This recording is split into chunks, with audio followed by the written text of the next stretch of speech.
Ready ka pa rin to fight for love? I am ready to fight for love, but you know, as what we always say, the flower doesn't go for the bee, it waits for the bee to come, for it to bloom.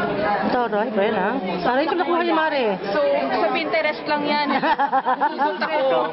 Ready kang mag-antay ng gano'n? The right person. Hindi ka na You know magmamadali. what's really funny?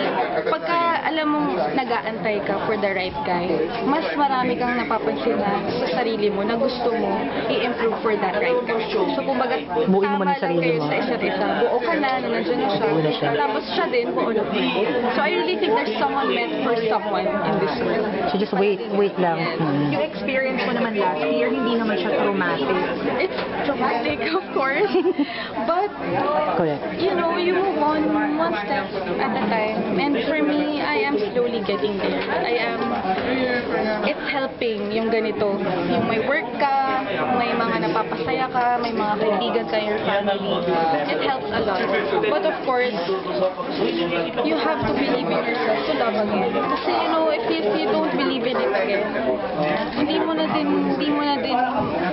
maiisip na, talaga, magmamahal pa kaya ako. May moment akong ganyan eh. So may regrets din.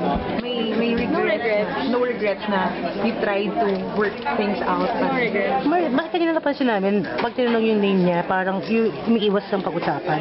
At may decide na parang wag na lang pag-usapan yung tao. Huwag na lang natin pag-usapan kasi nananahimik na siya ngayon eh. Kumbaga parang huwag na natin pag-usapan.